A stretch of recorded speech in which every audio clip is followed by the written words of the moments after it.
It's the world's driest inhabited continent, currently in the grip of the worst drought in a century, what the Australians call the Big Dry.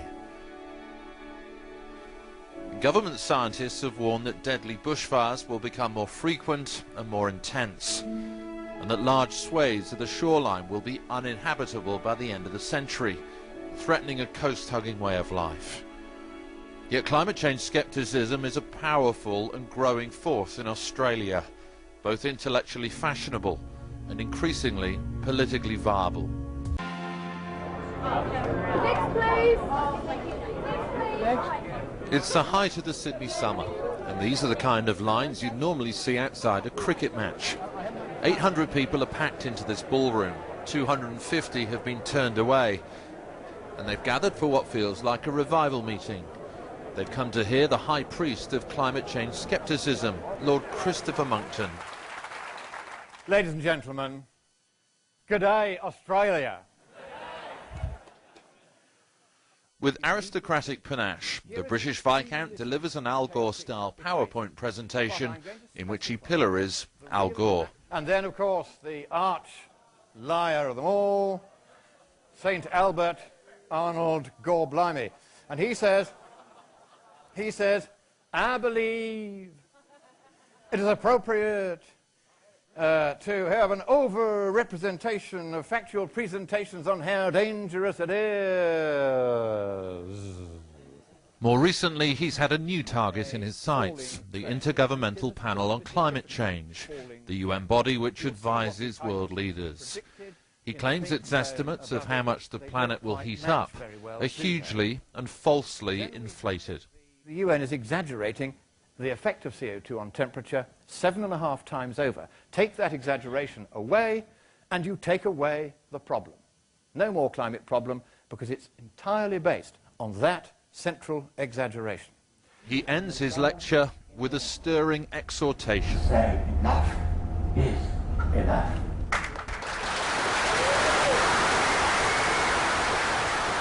Listening to the British peer has been Australia's foremost climate change sceptic, Professor Ian Plimer. His best-selling book, Heaven and Earth, is a demolition job on the scientific case for anthropogenic global warming. And like Lord Monckton, he's viewed by many as an anti-hero. Opposing the green agenda, he claims, has not only become politically respectable, but politically advantageous. In Australia, the mood is changing very quickly.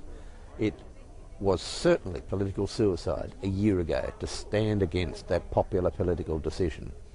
Now it isn't, and I would imagine in 3 or 6 months' time it again will be very different. The community is shifting their view very, very quickly, and I suspect that our leading politicians in the government haven't got the ear tuned to the public masses. I mean, $8,500 good for 85. A holiday down there with Andrew Jensen, make no mistake, at 85. $8,585 This is what the Australians call a camp draft. An Antipodean take on the rodeo, where stockmen and drovers get the chance to show off their horse skills.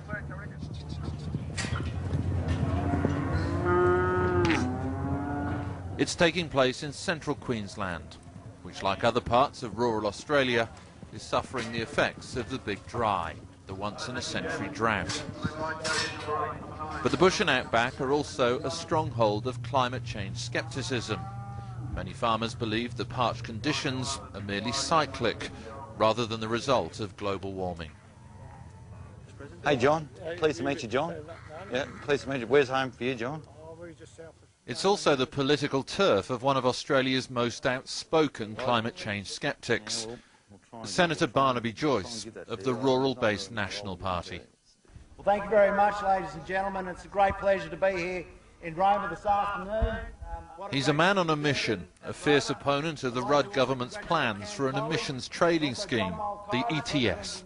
We've got some other work to do while we're here. We're going to try and knock off the ETS. We're going to try and get some support around town to make sure that this new tax that they're going to try and bring on us is stopped. So this is a working trip, and so we'll be doing a fair bit over the next couple of days or the next week or so to try and knock this thing on the head. Otherwise, I'm just going to be lumbering you people with a massive new tax and I don't know how you're going to pay it because people are doing it tough enough as it is. This nation will not allow you to hear the contrarian view.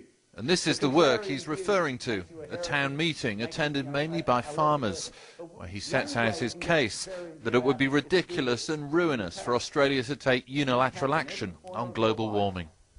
Now, ladies and gentlemen, it is not. There is nothing Australia can do by itself. Even if you're the most ardent global warming proponent, there is nothing Australia can do that is going to change the temperature of the globe. Nothing. So why are you paying this tax? Isn't this sort of a fraudulent sort of aspiring towards a guilt trip that puts you in a sense of guilt, so therefore you feel that you have to support a tax, because if you don't support a tax, you are a heretic, you are a skeptic, you are someone evil, you are lesser than human. And that's one of the other things that really worries me about this debate. Anybody who dares question it, is, denier, skeptic, heretic. Where is the balance in this debate?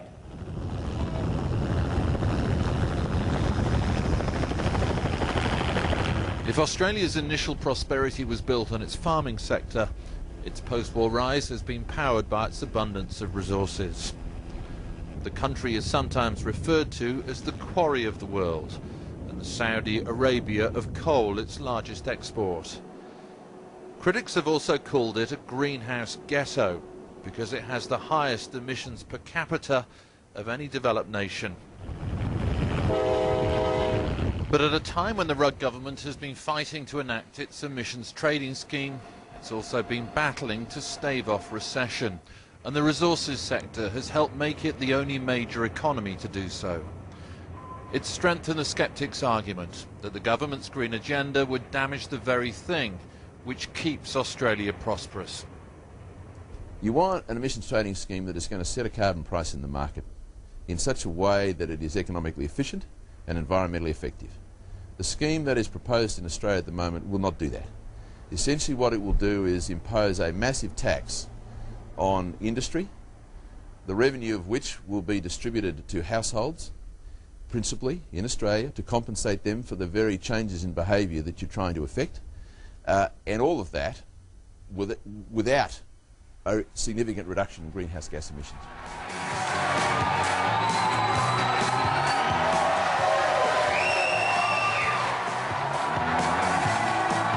Kevin Rudd came to power offering new leadership on climate change. He called the fight against global warming the greatest moral, economic and social challenge of our time. He promised to do what his predecessor John Howard had refused for years to countenance: ratify the Kyoto Protocol, a process he started on his very first day in office. But after the symbolism of signing up to Kyoto, the Australian environmental movement has been highly critical of Mr Rudd's green agenda. They claim the ETS doesn't do enough to curb the big polluters, and that the unconditional pledge to cut emissions by 5% is pitifully small by international standards. The Greens admit it's created a political opening for the Sceptics. The lack of a clear direction forward from a consensus within the environment movement has clearly created an opportunity for the climate deniers to say to the Australian people, look, the other side doesn't know what they're doing, we've got the answers for you. And the answer, which is pure snake oil, is, look, there isn't a problem and we don't need to worry about it. They have exploited the opportunities created by disagreement on the environment side. The Australian capital, Canberra, boasts the greenest parliament in the world. It has grass growing on its roof.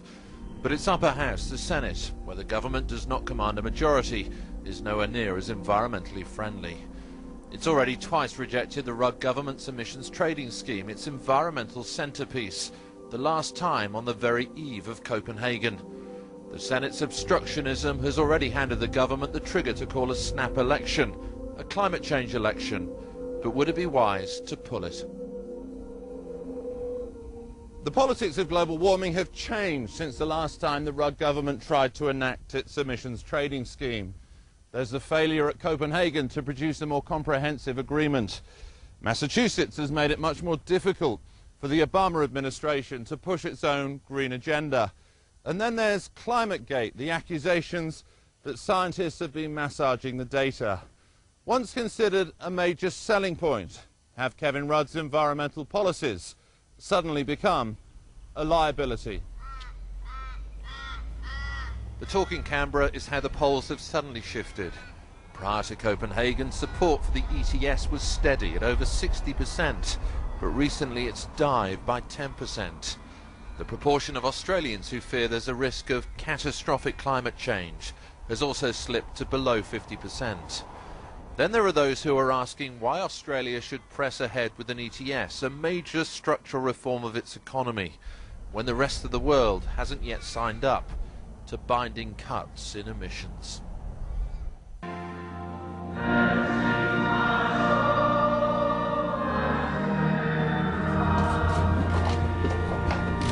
It's the first morning of the new parliamentary year. Scientists have warned that deadly bushfires will become more frequent and more intense, and that large swathes of the shoreline will be uninhabitable by the end of the century, threatening a coast-hugging way of life.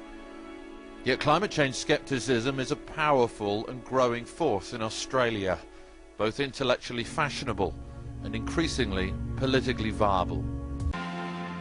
Next, please. It's the height of the Sydney summer, and these are the kind of lines you'd normally see outside a cricket match. 800 people are packed into this ballroom, 250 have been turned away. It's the world's driest inhabited continent, currently in the grip of the worst drought in a century, what the Australians call the Big Dry. Governments are away, and they've gathered for what feels like a revival meeting. They've come to hear the high priest of climate change scepticism, Lord Christopher Monckton. Ladies and gentlemen,